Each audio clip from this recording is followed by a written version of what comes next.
আদরের দোলাল, নাম আমার ইয়াসিন। দিলখুশ? দিলখুশ নয় বাবজান, আমি তোমার প্রাণের ছেলে। কেন এলি বেটা? এসেছি খলিল আর জলিল নামে দুই ভদ্রলোক। তোর মা কেমন আছে রে বাপ? আমার মা, আব্বাজান। তোর মায়ের লেগে আমার ঘুম হয় না রে।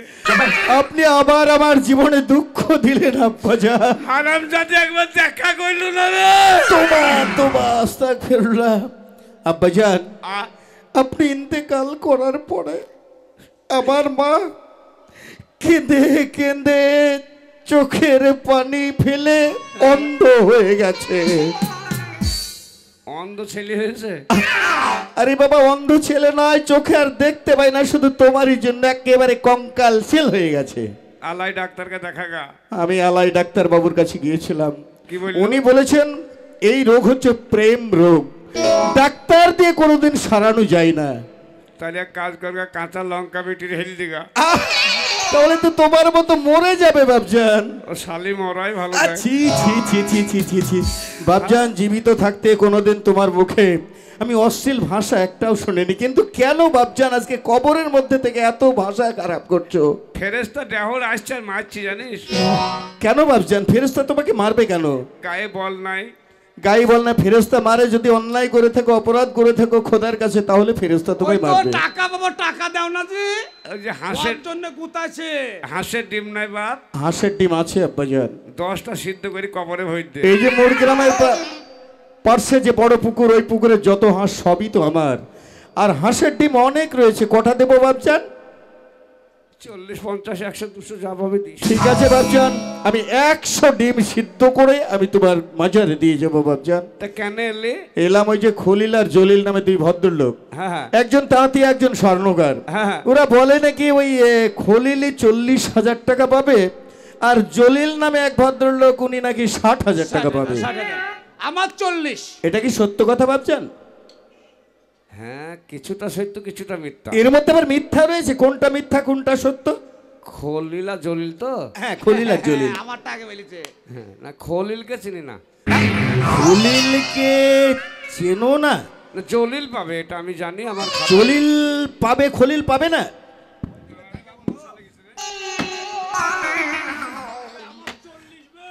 হ্যাঁ, তো থাম শালা থাম, আমি এক খেপ মারি তারপরে দেখা যাবে। এবার বলেন আব্বাজান, আগে আচ্ছা জলিল যদি 60,000 টাকা পেয়ে থাকে দেব, আর ওই খলিল যে বারবার বলে যে 40,000 টাকা পাবো। 40, আমি বেশি লয় 40। না না, খলিল পয়সা পাবে না, ও মিথ্যা করে বলছে। একেবারেই পাবে না? না না, ও চিটাং।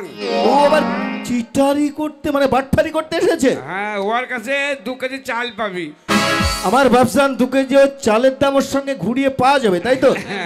ঠিক আছে বাবজান, ওই 2 কিলো চালের দাম শুনুন মশাই, 40,000 টাকা নগদ আর 2 কিলো চাল, বুঝলে? আপনি স্বার্থের বিনিময়ে মানবিকতাকে বিসর্জন দিয়েছেন, লোভের স্বপন বেয়ে অনেক নিচে নেমে গেছেন, মিথ্যার আশ্রয় নিয়েছেন, আপনি কোনো টাকা পাবেন না। আপনার সঙ্গে 2 কিলো চালের দাম আমি পাবো, তবে হ্যাঁ জলিল কিন্তু 60,000 পাবে। আসি বাবজান, তাহলে আমি জলিলকে 60,000 টাকা দিয়ে দেবো বাবজান। নিশ্চয়ই দেবো। ওরটা আগে দিগা, ওরকম লোক হয় না। ঠিক আছে, যাচ্ছি। কোনোদিন অন্যায় করে ওই লোকটা পয়সা নেয় না মশাই। ঠিক আছে বাবজান, আমি আসি, টাকা পরিশোধ করে দিই। তাড়াতাড়ি করে মশাই খেছি। জলিল, হবে তুই আমার এই বন্ধু হবে শালা? তোর বেলায় 60,000 আর আমার কাছে 2 কিলো চাল পাবে। তোকে যে কবর থেকে কে তুলছে সেটাও দেখছি বে। কবরের মাটি তো সরাবো না, আরো 2 কুদাল মাটি তোর কবরের উপর চাপিয়ে দিব শালা। তুই থাক কবরের মাঝে, তুই তুলবি। আমি চললাম।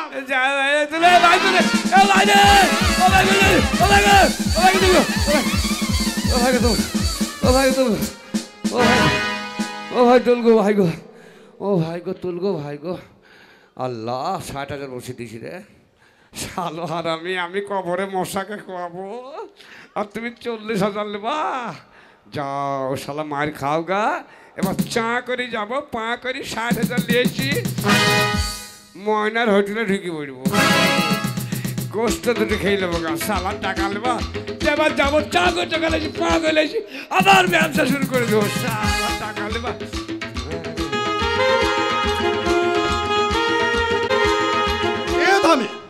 মানে এই পৃথিবীর মধ্যে যদি ধার ঋণ করে যায় তার শাস্তি আল্লাহ দেয়। আমার বাপসান দোজাকের আগুনে জ্বলছে, তাই বাপসানের আত্মাকে শান্তি রক্ষা করবার জন্য আজ আমি ঋণ শোধ করব। হ্যাঁ। আবার এসেছেন আপনি? আপনার লজ্জা ঘৃণা কিছু নেই? আপনি কি মানুষ না জানোয়ার? আপনাকে এখনো কিন্তু আমি কিছু বলি নাই। আপনি একটি পয়সা পাবেন না, আপনার সঙ্গে ফিরিয়ে পাবো 2 কিলো আমি কি চাল। বলিছি আমি টাকা পাবো? হ্যাঁ বাপ, ওই যে আমার বন্ধু জলিল, সে হঠাৎ করে মারাত্মক রোগে আক্রান্ত হয়ে গেল। কি বললেন? পায়খানা হয়ে যায়। মানে জলিলের সঙ্গে আর একজন কি আছে না পায়খানা হয়? ও চন্দনা। চন্দনা মানে দুজনেরই পায়খানা হচ্ছে? দুজনের পায়খানা হয়েছে। আচ্ছা। তাই চন্দনাকে নিয়ে আমার জলিলকে নিয়ে গেল আমাদের সে কাজল বাবু। ও আচ্ছা আচ্ছা। স্কর্পিও নিয়ে গেল, তো আমাকে বললো টাকা পয়সার দরকার, হাসপাতালে যাচ্ছি। হ্যাঁ হ্যাঁ। তুই যাই এসে হাসির কাছে যে টাকাটা নিয়ে আয়। সত্যি কথা বলছেন? হ্যাঁ। আপনি আপনার আল্লাহর কসম খেয়ে বলেন। জীবনে আমি কোনোদিন মিথ্যা কথা বলি না। বলুন। কি বলবো? আল্লাহর কসম, জলিল আমাকে পাঠিয়েছে তাই বলুন। অসম আচ্ছা ঠিক আছে। অসম। আর আপনার বন্ধু বলে কথা কলকাতা হসপিটালে রয়েছে, হ্যাঁ। আপনাকে আমি 40,000 টাকা হ্যাঁ। মানে 60,000 টাকা হ্যাঁ। জলিলের আপনাকে আমি তুলে দিচ্ছি। এ বাপ, এই নিন। ব্যাক। এর মধ্যে পুরো 60,000 টাকা রয়েছে। হ্যাঁ, তবে হ্যাঁ, টাকাটা হসপিটালে নিয়ে তাড়াতাড়ি যান। শালা জললি, শালা টাকা লিবি হবে? আপনি তাড়াতাড়ি যান। শালা আমি বলে টাকা পাবো না। আপনি যতক্ষণ না যাবেন ততক্ষণ লোকটা বাঁচতে পারবে না। হ্যাঁ, বেশ বাবা, আমি যান গেলাম। যান।